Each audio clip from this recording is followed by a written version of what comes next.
네, 40분 이제 시간이 됐습니다.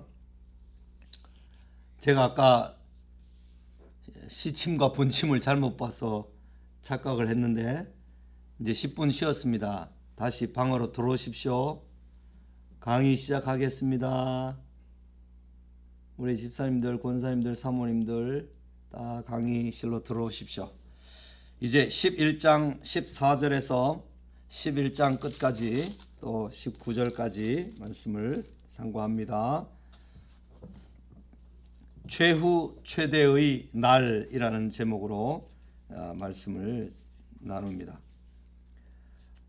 이 11장 내용이 하나님께서 교회를 보호하신다, 책임지신다 하는 내용 속에 들어있는 그런 내용입니다. 둘째 화가 지나갔으니 셋째 화가 속히 이르는도다 라는 14절의 말씀은 9장 13절의 여섯째 천사가 나팔을 부는 것에 이어지는 장면이며 10장 1절에서 11장 13절까지의 삽입 장면에 이어 요한에게 보였습니다. 11장 15절에서 19절까지 나오는 이 말씀은 역사의 절정을 설명해 줍니다. 천사가 일곱째 나팔을 불 때 역사를 향한 하나님의 그 비밀이 이루어지리라고 선언되었기 때문입니다. 그러니까 이게 어디에 이어지고 일곱째 나팔이 어디에 이어지고 그렇게 하는 것을 우리가 좀 자세히 이제 보고 그렇게 가야 되겠죠. 그죠? 14절 15절 말씀. 그래서 세상 나라가 우리 주와 그의 그리스도의 나라가 되어 그가 세세토록 왕노릇 하시리로다. 이것은 최대 절정 종말의 마지막 때의 말씀으로 이제 성취될 일이죠. 그러니까 일곱 대접이 남아 있다고 해서 일곱 번째 나팔이 끝이 아니다. 이게 아니죠. 일곱 번째 부는 나팔이나 일곱 번째 쏟는 대접이나 마지막 역사의 절정을 말하는 것이 분명합니다. 본문은 하나님 나라에 속한 사람들의 찬양인 동시에 화를 당하는 사람들의 수치와 괴로움을 보여줍니다. 최후 심판의 화는 절정에 도달하고 영원한 하나님의 나라가 마침내 출현했음을 말해줍니다. 하늘의 큰 음성들이라고 하는 15절은 하늘에 있는 성도들의 무리들에게서 나왔습니다. 하나님 나라의 원수들이 다 패했고 심판을 받은 까닭에 하늘의 큰 음성들은 세상 나라가 우리 주와 그의 그리스도의 나라가 되어 그가 세세토록 왕노릇 하시리로다고 선언할 수 있는 것입니다. 이것은 일곱 번째 나팔의 심판이 18장의 큰 성 바벨론의 멸망과 동일한 사건이다, 이렇게 이해를 하면 되겠습니다. 15, 17절에 나오는 왕노릇 하신다는 말씀은 세상 나라를 장악했던 영적, 물리적 세력을 멸하신 하나님의 통치를 말합니다. 예수 그리스도의 초림으로 그 나라는 구체적으로 드러났습니다. 하나님의 나라는 여기 있다 저기 있다 할 것이 아니요 너희 마음속에 이미 있느니라. 너희 마음속에 있다 라고 했을 때 이미 이루어진 하나님의 나라입니다. 그러나 그 이미 이루어진 나라만 있는 것이 아니라 아직 완성되지 않는, 아직 완성되어 우리가 그 나라에 우리의 몸과 영혼이 다 들어가게 되는 그 영원한 하나님의 통치, 완전한 하나님의 통치 안에 우리가 아직 들어가지 않았다. 그래서 already not yet 이라는 말로 이미와 아직 그 사이에 교회가 존재하는 것입니다. 예수 그리스도의 초림으로 그 나라는 구체적으로 드러나서 이미 우리 속에 와 있고 역사의 마지막에는 그 모든 나라를 하나님 아버지께서 친히 다스리시게 될 것입니다. 고린도전서 15장 25절에 보면 그가 모든 원수를 그 발 아래에 둘 때까지 반드시 왕노릇하시리니 맨 나중에 멸망받을 원수는 사망이니라. 사망의 권세를 누가 가지고 있습니까? 죄의 왕노릇하는 이 사탄이 사람을 죽는 것으로 이렇게 쏘고 괴롭히죠. 그래서 그렇게 하죠. 사망아, 너의 쏘는 것이 어디 있느냐? 너의 괴롭히는 것이 어디 있느냐? 하면서 이 죄의 삭은 사망이기 때문에 죄의 권세가 사망을 가지고 인간에게 협박을 부리지만, 인간은 사망을 통해서 핍박을 당함으로 사망을 당하거나 또는 괴로움으로 병으로 죽임을 당하지만 그것이 끝이 아니기 때문에 그리스도인들은 반드시 승리하고 회복된다 하는 약속을 우리는 믿을 수가 있는 것입니다. 18절에 나타나는 하나님의 통치는 불경건한 자들을 심판하는 것과 그의 백성들에게 상을 주시는 것으로 시작됩니다. 이방인들이 분노하는 것은 이 시편 2편에도 나오죠. 이방인들아 너희들의 떠들고 분노하는 것이 가당치 않다 하면서 책망하는 내용인데, 메시아 시죠. 시편 2편은 이방인들이 분노하는 것은 그들의 권세를 빼앗김에 대한 것이고, 주의 진노는 그들이 창조주 하나님을 대적하고 그의 백성들을 박해한 것에 대한 벌입니다. 하나님의 진노는 죽은 자를 심판하시는 것과, 그리고 종 선지자들과 성도들과 또 작은 자든지 큰 자든지 주의 이름을 경외하는 자들에게 상 주시는 것과, 땅을 망하게 하는 자들을 멸망시키는 것입니다. 그러니까 하나님의 진노가 멸망받을 자들에게는 심판과 빼앗김과 죽임과 고통이지만, 하나님의 진노를 내리시는 것은 성도들에게는 성도들을 신원하여 주시는 것이기 때문에, 억울함을 풀어주시는 일이기 때문에 여호와를 경외하는 자들에게 상 주시는 것이 된다, 그런 의미입니다. 보라, 주 여호와께서 장차 강한 자로 임하실 것이요 친히 그의 팔로 다스리실 것이라. 보라, 상급이 그에게 있고 보응이 그의 앞에 있으며. 이사야 40장 10절에서 이미 하나님께서 영원한 나라에서 모든 하나님을 믿고 신뢰한 사람들이 당한 핍박과 환난과 고통과 절망들을 다 회복시켜 주시겠다는 약속이 이사야 40장에서 뿐만 아니라 60장에도 있습니다. 여호와께서 땅끝까지 선포하시되 너희는 딸 시온에게 이르라. 보라, 내 구원이 이르렀느니라. 보라, 상급이 그에게 있고 보응이 그 앞에 있느니라 하셨느니라. 이사야 62장의 말씀이죠. 상을 받는 자들이 예언자로 불린 것은 예언자로서 예언한 증인들과 동일시되기 때문이다. 상을 받는 자들, 구약에 있는 예언자들과 같은 복음을 전하는 일로 쓰임을 받은 사람들이기 때문에 상 받는다 그랬습니다. 상 받는 이들의 명칭이 그렇게 불린 것은 그들이 하나님의 말씀과 그들이 가진 증거로 말미암아 죽임을 당한 영혼들이기 때문입니다. 하나님은 음행으로 땅을 더럽게 한, 멸망케 한 큰 음녀 바벨론을 심판하사 자기 종들의 피를 그 음녀의 손에 갚으셨다. 19장 2절에서 그렇게 선언하십니다.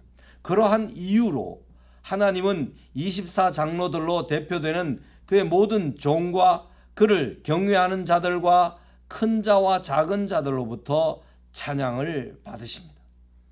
그들은 자기들의 모든 고통을 신원하여 주시고 억울함을 다 주신 하나님을 찬양하게 되죠. 이러한 하나님의 심판은 바벨론이 예언자들과 성도들과 땅에서 죽임을 당한 모든 사람의 피를 흘렸기 때문에도 바벨론에게 심판이 임하고, 그 심판은 성도들에게 큰 기쁨을 선물해 주는 것입니다. 19절에 번개와 음성과 우레와 지진과 큰 우박은 이미 앞에서 오늘 언급했습니다.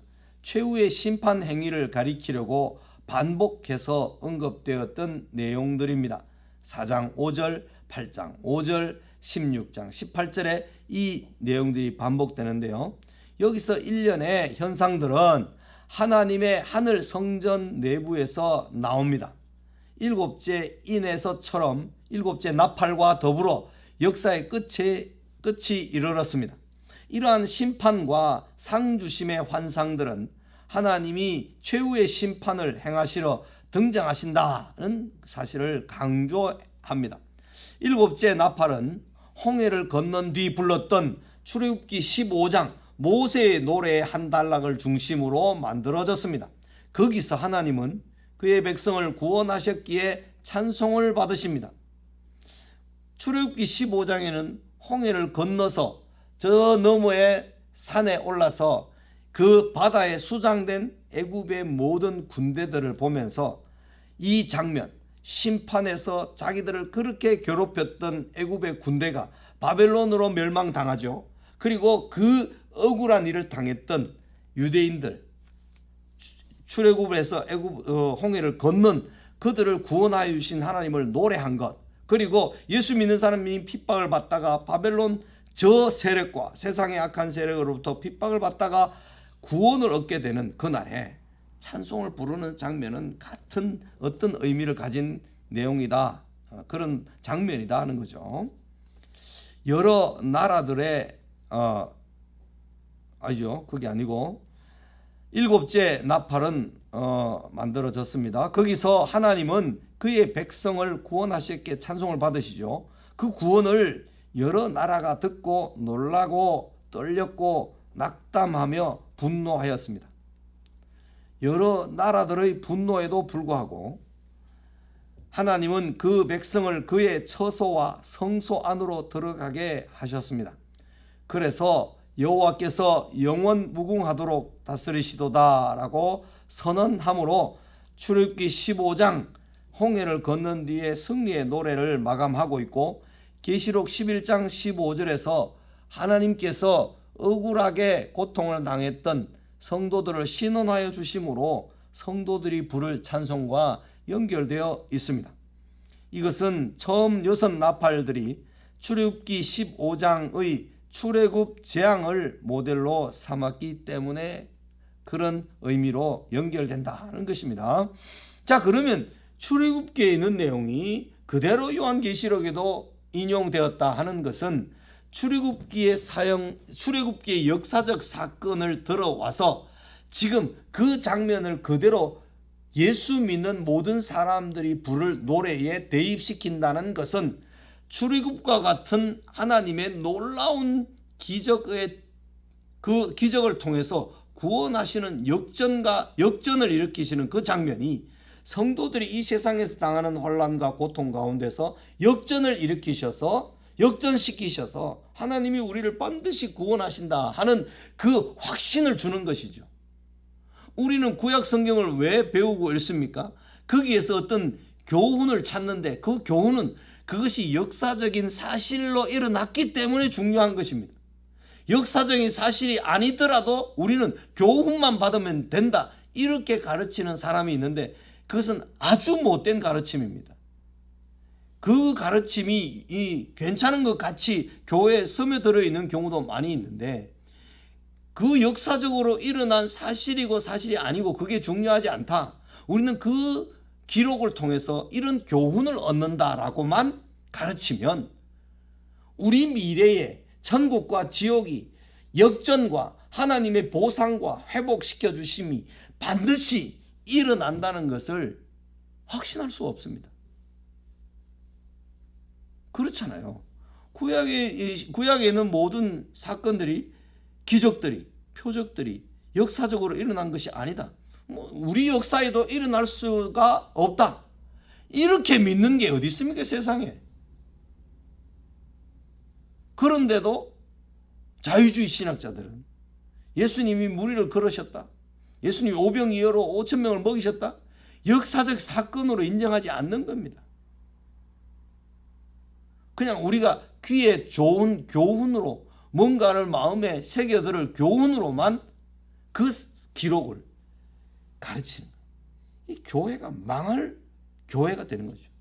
교회가 사람들을 이끌어갔어요. 참 시궁창에 다 쳐넣는 행위가 되는 것입니다. 설교가 아무리 매끄럽고 설교가 아무리 뛰어나고 빼어나도 그 설교하는 사람의 사상과 설교하는 사람의 그 사상 속에 들어있는 것이 역사적인 사실로서 인정하지 않는다면 우리가 아무리 귀에 듣기 좋은 설교를 듣는다 하더라도 전혀 무의미하고 오히려 해가 되는 것이죠. 출애굽 역사가 있었습니까? 아멘 하신다면 우리가 예수님으로부터 말미암아 이 세상의 그 모든 억울한 탄압과 노예 생활과 종살이처럼 핍박을 당하는 이스라엘 백성이 애굽에 종살이하던 그 모든 고통과 두려움과 협박을 당하는 그 일들에서 노임을 받았던 것처럼 우리도 반드시 노임을 받는 줄 믿습니다 하고 역사적인 사실 대 역사적인 사실로 연결해야 그것이 정상적인 그리스도인의 삶의 태도고 삶의 자세입니다. 과거를 역사적으로 받아들이지 않으면 미래도 역사적으로 받아들일 수가 없습니다. 그렇겠죠. 네. 그러한 이유로 하나님은 24장로들로 대표되는 그의 모든 종과 그를 경외하는 자들과 큰 자와 작은 자들로부터 찬양을 받으십니다. 이러한 심판은 바벨론이 예언자들과 성도들과 땅에서 죽임을 당한 모든 사람들의 피를 흘렸기 때문에도 바벨론에게 이 세상 권세자들에게도 진노와 심판이 임한다는 것입니다. 그건 아까 했는데요. 또 읽었네요. 저 밑에 내려가서 19절에 법궤가 나오는데요. 법궤의 등장은 심판만이 아니라 하나님이 그의 구원받은 공동체에 임재하시며 은혜를 공급해 주실 것을 묘사하는 것입니다. 법궤, 언약궤, 그것은 하나님께서 거기에 임재해 계신다는 의미로 그들에게 주신 것이죠. 그래서 법궤가 메고 나가면 이스라엘 백성이 전쟁에 승리한다, 그렇게 여겼죠. 하나님이 임재가 있었기 때문에. 그래서 승리한다 그랬는데 그 법궤가 등장되는 것은 심판만이 아니라 구원받은 공동체에 하나님이 함께 계시고 임재해 계시고 은혜를 공급해 주심을 나타내는 것입니다. 이 사상은 종말론적 성전이 세워지는 일을 하나님이 그의 백성 가운데 거하시는 것으로 해석한 21장 3절과 22절에서 확인됩니다. 하나님께서 그의 성도들과 함께 거하시고 함께 백성이 되고 이렇게 말씀하셨는데, 우리가 성경을 전체를 관통해서 너희는 내 백성, You are my people, 나는 너희 하나님, 이 말씀에 모든 성경이 이 말씀으로 관통이 되어서 이 말씀으로 다 연결됩니다. 이게 출애굽기 6장 17절에서 계시록 21장 3절과 7절로 관통이 됩니다. 성경에 있는 모든 하나님의 약속과 함께 하심과 모든 약속들 가운데 제일 중요하고 핵심되는 하나님의 언약은 성령을 보내셔서 너희들에게 새 언약을 주겠다. 예레미야 31장에서 말씀하신 그때도 항상 이 말씀이 나왔어요. 너희는 내 백성이다. 나는 너희 하나님이다. 이 소유격을 붙여서 설명을 했는데요. 왜 이 말씀이 중요한가 하면 하나님의 말씀에 순종해야 된다. 너희는 내가 책임지는 백성이다. 이런 뜻이 담겨 있는 거잖아요. 너희는 내 말을 들으면 내가 모든 것을 책임진다. 나는 너희들에게 의무가 되어서 너희의 하나님이 되어준다. 나는 의무를 진다. 내가 전능자로서 너희를 책임질 의무를 지겠다. 이런 의미가 담겨 있거든요. 이 권리와 의무가 담겨 있는 거예요. 권리와 의무는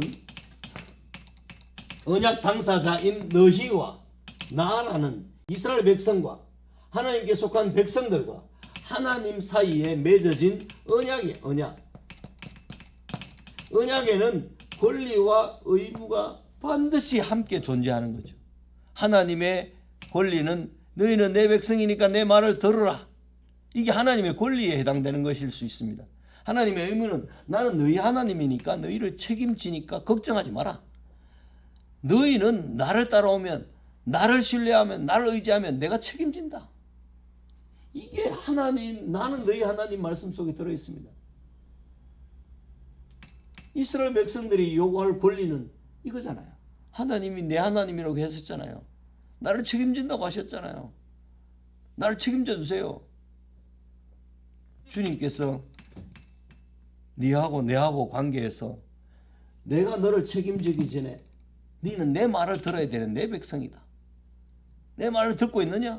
주님이 물으십니다. 그러면 주님 말씀 나는 안 들어요. 그러나 주님 내 하나님이니까 책임져 주세요.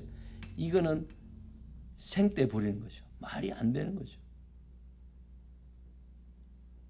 하나님께서는 당신의 의무를 다 지켜 행하시면서 너희는 내 백성이니까 내 말을 들으라고 하시는데 우리는 나는 하나님 말씀 듣기 싫어요. 그래도 하나님께서 내게 의무를 다 행해 주십시오. 이렇게 요구하는 것은 말이 안 되는 겁니다. 우리가 할 일은 여기에 있고 하나님 책임지는 것은 여기에 있고 하나님이 할 일은 여기에 책임이 있고 그죠? 우리가 할 일은 여기에 있는 것입니다. 이 의무와 권리의 관계는 출애굽기에서부터 예레미야, 요엘서, 선지자들의 글에 쫙 나와 있고 역사서에도 나와 있고 서신서에도 꽉 나와 있고 결국은 요한계시록에까지 이렇게 연결되어 있는데 하나님이 우리와 함께 계시고 우리와 함께 거처하시고 우리를 거처로 삼으시고 당신의 거하시는 처소로 삼으신다 하는 그런 의미가 이 두 가지의 말 속에 다 들어있습니다. 여러분은 성경을 하나님 사랑, 이웃 사랑 그런 것도 중요하지만 이 두 개의 언약 관계에서의 의무와 권리를 한순간도 놓치면 안 됩니다. 내가 하나님의 백성으로 하나님 말씀을 잘 듣고 있는가? 늘 확인해야 되는 우리의 삶에 확인해야 되는 요소입니다. 그럴 때 주님 이름으로 구할 수 있고 주님 안에서 구할 수 있고 주님 안에 있기 때문에 평안을 누릴 수가 있는 것입니다. 그래서 우리는 너희가 내 말을 들어 순종하면 이런 복을 받지만 너희가 내 말을 순종하지 않으면 내가 너희들을 대항해서 너희들을 인간 만들기 위해서 너희들을 내 백성 만들기 위해서 너희들을 책망한다. 채찍질한다. 징계한다. 그렇게 말씀하시는 거죠. 그분이 나의 하나님이고 우리 하나님이십니다. 대단히 중요한 말씀입니다. 이 말씀은 항상 이 말씀을 잊지 말고 기억하고 있어야 됩니다. 세상 최후의 시간이 7번째 인과 나팔과 대접에서 계속 확인됩니다. 그날이 임할 것을 깨어 준비하고 확신함으로 현재 주어지는 모든 환난을 기꺼이 믿음으로 인내함으로 승리해라 하는 것이 11장의 가르침이고 요구입니다. 이제 12장으로 넘어갑니다. 5페이지로 넘어와서 12장이 어디에 위치해 있는가를 한번 봅시다. 이 12장은 역시 하나님께서 성도를 보호하시는 장면에만 나와 있고 또 12장의 일부분은 세상이 하나님을 회방하고 대적하는 내용도 들어가 있습니다. 그죠? 10장, 11장, 12장 여기에는 이 삼각형의 세 작용에 모두 거의 들어있는 내용들이 다 들어있습니다. 그죠? 4장, 5장, 7장 이런 거는 하늘나라, 성도들 이런 장면 맞지만 여기에는 이 세 개의 상호작용이 다 들어있는 곳이 10장, 11, 12장입니다. 자, 그러면 12장에 넘어와서 또 한번 보겠습니다. 핍박받는 이긴 교회. 핍박을 받지만 승리한 교회다 이 말이죠. 승리하는이 아니고 승리하는도 있지만 승리한 교회, 이미 이겼다. 그런 의미가 담겨 있는 내용입니다. 계시록 12장 1절에서 15장 14절은 창세기 3장 15절에 나오는 뱀의 후손과 여자의 후손 사이의 전투를 보여줍니다. 그 내용은 첫째, 그리스도가 마귀를 이기셨다는 사실과 그럼에도 불구하고 마귀의 세력이 그리스도께 속한 사람들을 괴롭히고 핍박한다는 것과 또 세 번째는 그리스도인들이 목숨을 다하여 싸움으로 그리스도께서 이기신 것처럼 반드시 이기게 되어 있다는 것입니다. 성도들이 예수님이 승리하셨고 예수님이 싸움을 이미 끝내셨고 전쟁을 이미 승리로 끝내셨다 하는 사실 때문에 우리가 평안을 누리고 안식을 누리지만 그렇다고 해서 우리가 싸워야 되고 책임져야 되고 순종해야 되고 열심히 달려가야 되고 힘써야 되는 일들을 안 해도 되는가? 그렇지 않습니다. 우리가 이기고 승리했다는 것과 동시에 우리가 전쟁에 참여한다는 것은 이것은 뭐랄까요? 하나만 있으면 된다 이게 아니고 둘 다 있는 것입니다. 승리한 사실의 기초 위에 우리가 지금 현재 전투를 싸우고 있는 것입니다. 전쟁 개념은 전쟁에서 예수님께서 승리해 놓으셨습니다. 그런데 전투로 아직 남아있는 전투가 있습니다. 그 우리에게 있는 것입니다. 그래서 이 세 가지 사실, 예수님께서 승리하셨다. 그리고 마귀가 계속해서 믿는 사람들을 괴롭히고 핍박한다. 그리스도인들은 지속적으로 그리스도께서 승리한 것에 근거해서 반드시 이기게 되어 있다는 믿음으로 마귀와 싸운다. 이 세 가지 사실을 아는 것이 신앙생활에 매우 중요한 사실입니다. 이 세 가지 사실은 마치 우리가 구원받았다는 사실과 구원을 현재 받고 있다는 사실과 구원을 받을 것이라는 사실을 세 가지를 모두 가지고 있는 것과 비슷합니다. 12, 13장의 목적은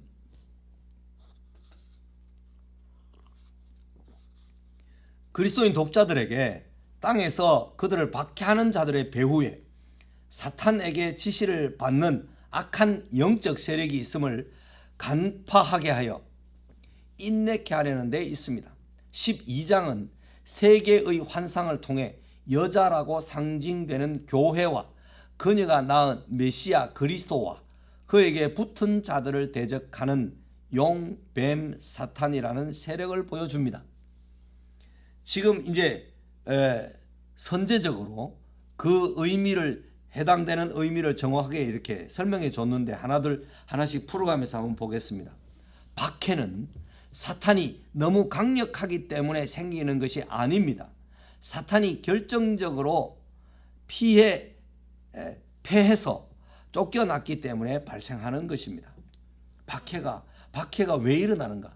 핍박과 어려움이 왜 성도들에게 주어지는가? 그것은 사탄이 패했기 때문에 주어지는 것이라는 거죠. 강하기 때문에 주어지는 게 아니에요. 패했기 때문에 주어지는 겁니다. 하늘의 큰 이적은 하늘에 있는 하나님의 성전이 열리니라는 앞의 환상에 연결되어 있습니다. 하늘에 또 다른 이적이 보이니 또 하늘에 전쟁이 있으니라는 뒤의 환상으로 연결됩니다. 앞뒤의 환상 사이에 이제 이 12장이 있다는 거죠. 12별을 가지고 있는 여자는 12사도 및 12사도가 대표하는 교회로 나타나는 참 이스라엘입니다. 12별 가지고 있는 여자, 이거는 이제 교회라는 거죠.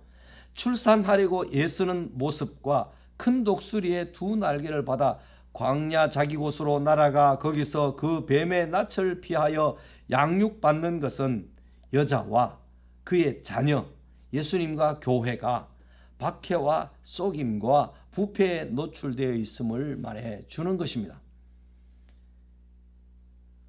머리가 7이요 뿔이 10이었고 여러 머리에 7 왕관이 있었던 한 붉은 용이라는 존재는 모두 하나님의 백성을 박해하는 악한 나라들 이미지입니다. 용은 이스라엘을 억눌렀던 악한 나라를 상징하는 악한 바다 괴물을 가리키는 구약의 리워 야단 용어입니다.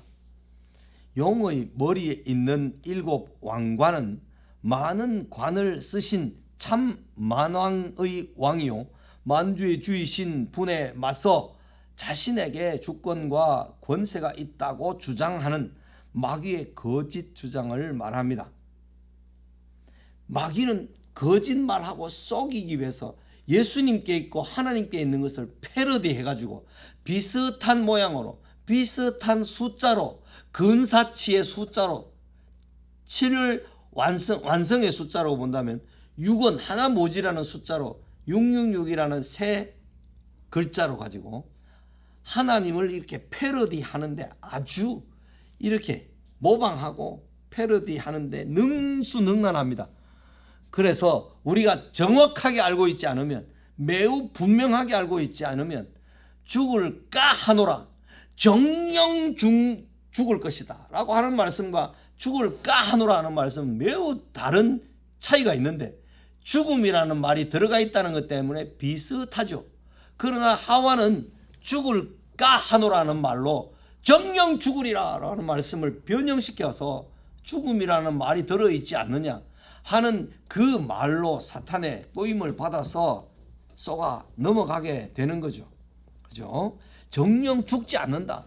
그렇게 하면서 사탄이 육체적인 죽음을 가지고 하나님과의 교제 단절, 하나님과의 관계가 단절되는 영적인 죽음을 말씀하신 그 죽음의 의미를 왜곡시켜서 사탄은 하와를 꼬드겨 속였던 것이죠.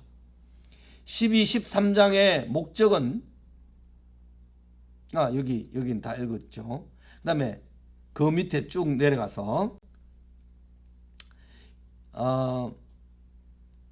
하늘의 별들은 3절에 하늘의 별들은 땅에 있는 성도들을 대표하는 천사들을 의미합니다. 이것은 다니엘 8장에 구체적으로 설명되어 있는 내용이기 때문에 3절에 나오는 떨어지는 별은 속임을 당한 이스라엘을 가리킵니다. 이스라엘이 속임을 당해서 떨어지게 되는데 용은 메시아가 태어날 때 삼키고 홍수를 일으켜 떠내려가게 함으로써 언약 공동체를 박해하던 일을 끝장내려고 합니다.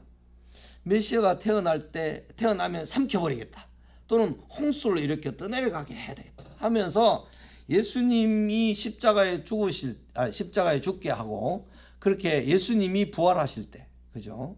온갖 방해하고 온갖 박해하던 일을 끝장내어서 자기 세상을 만들려고 합니다. 이것은 그리스도의 출생으로부터 그의 사역이 마치는 때까지 그를 시험하고 또 죽이려 했던 마귀의 온갖 노력을 말합니다. 예수님의 탄생에 이어서 하나님 앞과 그 보좌 앞으로 올려간 것은 비하, 그죠? 낮아지심이죠. 육신이 되심이죠. 그리고 승귀, 부활하여 승천하시는 것, 돌아가시는 거예요. 그죠? 올라가셔서 원래 있던 자리로 돌아가시는 걸 승귀라고 합니다. 이 예수님의 신분을 나타냅니다. 비하하셨고 승귀하신 예수님의 신분, 그것을 가리키는데요. 예수님은 믿음의 창시자이시며 이렇게 말했는데 믿음이라는 것은 신실함, 피스토스, 신실함을 가리킵니다. 하나님의 신실하심을 신뢰하는 사람은 자기도 신실해야 된다. 이것은 틀림없는 법칙이고 진리입니다. 하나님은 신실하시게 우리를 책임지시는데 우리는 하나님께 신실한 태도를 없이 산다. 이것은 참으로 믿는 사람이 아니죠. 하나님의 신실하심, 우리의 신실함 이것은 연결되어 있는데 예수님은 신실함의 알케, 창시자이십니다. 부활의 첫 열매이십니다. 여자의 맏아들이십니다. 여자의 남은 자손이며 교회는 그의 몸이며 친족입니다. 여자가 낳은 아들 예수는 시편 2편 9절의 예언대로 그들 세상 왕들을 철장으로 다스리게 될 것이라고 계시록 2장에서 19장에서 다니엘 2장에서 언급합니다. 시편 2장 끝에도 이런 예언이 있습니다. 시편 2장 9절의 예언대로. 자, 지금 신실함의 창시자, 신실함의 완성자 누구십니까? 예수님입니다. 그 믿음의 창시자요 완성자이신 예수라고 했을 때 신실한 순종을 하나님 아버지께 드림으로 신실함의 완성자로 우리에게 주어져서 예수님을 믿는 사람들에게 신실함을 가지고 끝까지 신실하게 살도록 이끌어 가시기를 원하시는 거죠. 그런데 우리가 신실하게 순종하고 신실하게 태도를 가져 드리지 않으면 주님은 우리들을 책망하시겠죠. 우리들을 채찍을 때리시겠죠. 그죠? 1달란트, 2달란트 받은 사람처럼 말입니다. 다니엘서에서 천사장 미가엘은 인자에게 밀접하게 연결되어 있습니다. 다니엘 10장 21절에서 이 천사장 미가엘, 인자와 밀접하게 연결되어 있는데 둘 다 이스라엘의 천상적 대표자들입니다. 용과 그의 사자들이 하늘에서 그들이 있을 곳을 얻지 못한지라는 8절 하반절의 말씀은 땅으로 내쫓김을 당하였다는 뜻이고, 그로 인해 하늘과 그 가운데 거하는 자들은 즐거워하라고 말씀하셨습니다. 공중 권세 잡은 자들, 그것은 사탄이 하늘나라에서 쫓겨났음을 말하는 증거입니다. 공중 권세 잡은 자들은 잠시 동안 이 땅에 있는 사람들을 괴롭히고 미혹하고 예수 믿는 사람들을 핍박할 것이지만 그 권세는 정말 3일 반에 해당될 수밖에 없는 짧은 시간이다. 그것을 우리에게 누누이 가르쳐 줍니다. 그래서 하늘과 그 가운데 거하는 자들, 그것은 하늘에서 용이 쫓겨났기 때문이다. 즐거워해라. 이것은 하나님께서 우리를 마침내 신원하여 주셔서 영원한 사탄이 더 이상 힘을 발휘하지 못하는 그곳으로 우리를 인도하여 완전한 즐거움과 완전한 기쁨과 복을 누리고 살 수 있도록 약속해 주셨다. 그런 의미가 되겠습니다. 큰 용으로 묘사되는 마귀는 옛 뱀이었으며 사탄입니다. 용이라 불리는 사탄은 여자로 불리는 하나님의 백성들의 공동체를, 교회를 항상 박해하며 예수의 증거를 가진 자들과 더불어 싸우려고 바다와 모래 위에 서 있습니다. 천사장 미가엘이 이미 사탄 마귀를 이겼고 어린 양 예수 그리스도가 이미 승리하셨으므로 예수께 연합된 성도들도 그 어린 양의 피를 증언하는 말씀으로서 마귀를 이겼습니다. 12장 11절에서 분명히 그를 이겼으니 라고 말씀하면서 완료형을 쓰고 있습니다. 과거형을 쓰고 있습니다. 참 이기는 자의 표시는 땅에서의 안위보다 주님을 더 사랑하는 것입니다. 네가 나를 사랑하느냐? 예수님께서 베드로에게 물으실 때 우리는 예수님께서 베드로를 보내시면서 그리고 예수님은 떠나시면서 마지막으로 제자들에게 확인하시는 질문과 확인하시는 것이 네가 내 복음을 전할 각오가 되어 있느냐? 죽을 각오가 되어 있느냐? 네가 몇 명을 전도할 각오가 되어 있느냐? 이것을 물으시지 않고 주님은 네가 나를 사랑하느냐라는 것을 물으십니다. 주님을 사랑한다는 것은 주님의 이름으로 살고 주님의 이름으로 핍박을 받고 주님의 이름으로 마귀와 싸우고 고난을 당하고 그 모든 것들을 감당할 수 있는 결정적인 에너지, 그것이 사랑입니다. 어린아이들을 키울 때 어린아이가 미래에 자라나서 어떤 어려움에도 어떤 고난에도 이겨낼 수 있는 강력한 어린아이로 키우는 유일한 비결은 어머니와 아버지가 어린 시절에 아이에게 사랑을, 진실한 사랑, 뜨겁고 온전한 사랑을 쏟아 붓는 것입니다. 그래서 어린아이가 엄마 아버지의 사랑을 온전히 깨닫고 알게 되고 충분히 이해하게 되면 세상의 어떤 고난도 다 이겨낼 수 있게 되는 것, 그것과 비슷하게 우리가 주님을 사랑하느냐라고 주님이 확인하시는 것은, 그 사랑은 주님께서 나를 사랑해 주셨음을 알기 때문에 가지는 사랑이고, 그 사랑은 주님을 진실한 마음으로 대한다는 것 때문에 가지는 사랑이기 때문에, 그 사랑은 모든 핍박과 모든 고난과 모든 어려움과 환난들을 다 이겨낼 수 있는 에너지와 힘을 가지게 되는 것입니다. 그래서 사랑이 확인되어야 하는 것입니다. 마귀의 분노가 더욱 폭발한 것은 그가 땅에서 파괴하는 일을 할 수 있는 시간이 얼마 남지 않았다는 깨달음 때문에 마귀가 분노가 폭발합니다.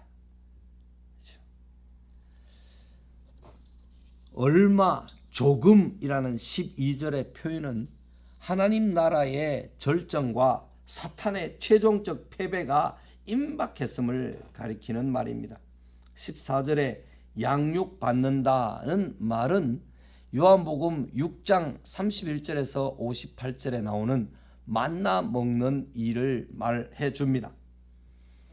만나, 말씀, 토라의 보호하는 기능으로 말미암아 교회는 말씀을 증언하며 신실하게 광야에서 견딜 수 있습니다. 물에 떠내려 가게 하려 하되 라는 15절의 말씀은 뱀의 입에서 나오는 홍수 이미지로서 속임과 거짓 교훈으로서 교회를 멸하려는 시도를 담고 있습니다. 교회는 사탄의 권세에게 핍박을 당하지만 결코 망할 수 없고 반드시 이기게 되어 있는 존재들입니다. 그것이 예수님께서 승리하시고, 예수님께서 교회와 함께 하시고, 우리와 더불어 함께 거하시고, 함께 예수님께서 우리를 당신의 거처로 삼으셨다. 마태복음에서 보면 1장에서 임마누엘, 예수 임마누엘이라 하리라 말씀을 예수님의 이름으로 정해줍니다. 하나님이 우리와 함께 계시다.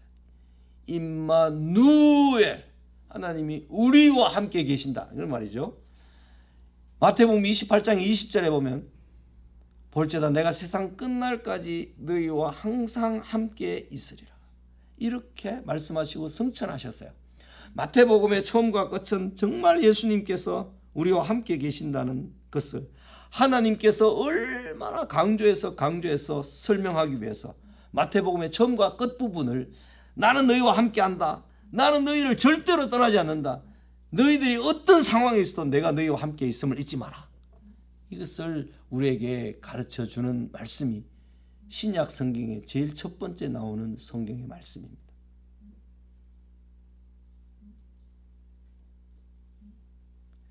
우리는 이 요한계시록을 이제 이렇게 공부를 하면서 예수님께서 말씀해 주시고 복음서와 서신서들을 통해서 가르치신 말씀이 얼마나 더 분명하게 확정적으로 핍박을 당하고 고난을 당한 도미티안 황제 때의 그 고난 속에 있는 성도들에게 어떻게 그 말씀들이, 예수님의 가르침들이, 사도들의 가르침